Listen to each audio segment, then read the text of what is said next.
دجال کے بارے میں بہت سارے حدیث ہیں، لیکن ایک حدیث میں ہمیں دجال کی ایگزیکٹ لوکیشن کے بارے میں بہت سارے ہنٹس دیے گئے ہیں، اور یہ حدیث ہم سب نے بار بار سنی ہوئی ہے کہ ایک دن بھری محفل میں رسول اللہ صلی اللہ علیہ وسلم کے پاس ایک عیسائی آیا اور اس نے اسلام قبول کر کے اپنا واقعہ سنایا کہ میں اور کچھ لوگ عرب سے مشرق کی طرف روانہ ہوئے، ہم ابھی راستے میں ہی تھے کہ اچانک سمندر کا موسم بدل گیا اور ہماری کشتی اپنے راستے سے بھٹک گئی۔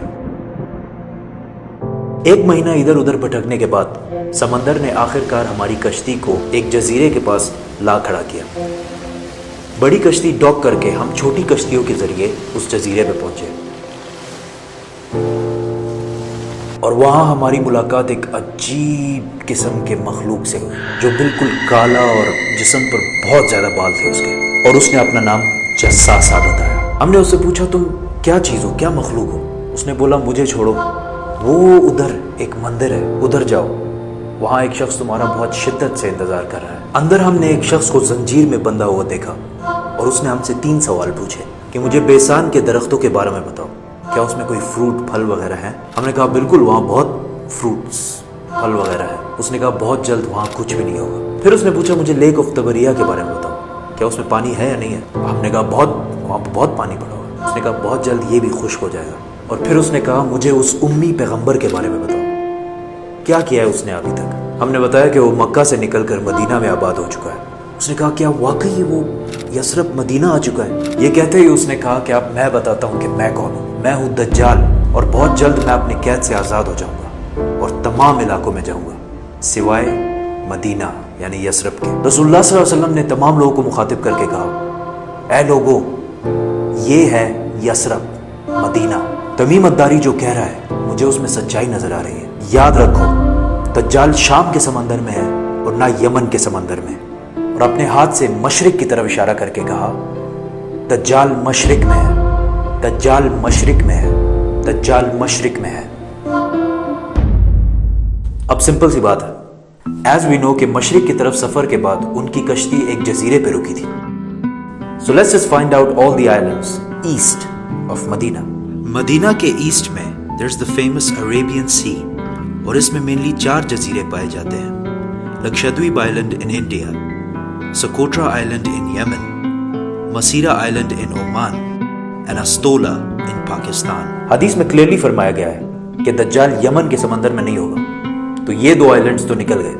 رسول اللہ صلی اللہ علیہ وسلم نے مدینہ میں جو مشرق کی طرف اشارہ کیا تھا، اگر اس سے ہم ایک سیدھی لائن کھینچیں تو وہ بالکل استولا آئلینڈ کے اوپر سے گزرتی ہے۔ اور جب جساسہ نے ان کو اس جزیرے پہ ایک ٹیمپل مندر کی طرف بھیجا تھا، تو اس جزیرے پہ ایک مندر ٹیمپل کے کوئی ریمینز تو ہونے چاہیے۔ انڈیا کے اس آئلینڈ میں تو ایسا کچھ بھی نہیں ہے، لیکن پاکستان کے استولا آئلینڈ میں پتہ ہے کیا ہے؟ مندر۔ لیکن یہ تو 1450 سال پرانی کہانی ہے، مندر تو ابھی 40-50 سال پہلے بنا ہوگا۔ 2000 سال پرانا مندر، اور مندر بھی کس کا؟ کالی ماتا، ہندوؤں کی سب سے خطرناک اور خوفناک گاڈس، دیوی، جو دکھنے میں بہت خوفناک اور جس کے جسم پر بھی بہت زیادہ بال ہیں۔ کچھ یاد آیا؟ جساسہ۔ ان صحابیوں نے جس عجیب سے مخلوق کی بات کی تھی وہ بالکل ہندوؤں کے اس بھگوان سے ملتا جلتا ہے۔ لیکن اگر آج آپ استولا آئلینڈ جائے تو آپ کو دجال نہیں ملے گا۔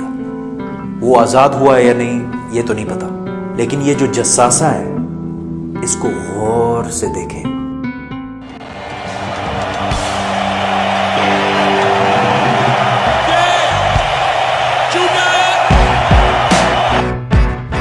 نائنٹین 70 کے امریکن میوزک انڈسٹری کے سب سے بڑے بینڈز میں سے ایک بینڈ رولنگ سٹونز ہے۔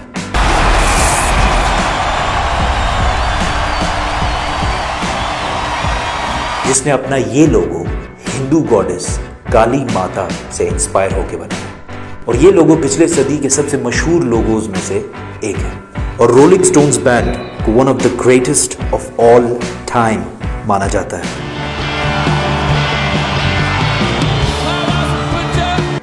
ون وے اور دی ادر، دجال کے جزیرے والے جساسہ کا پوری دنیا کے میوزک انڈسٹری اور فلم انڈسٹری کو شیپ کرنے میں بہت بڑا ہاتھ ہے۔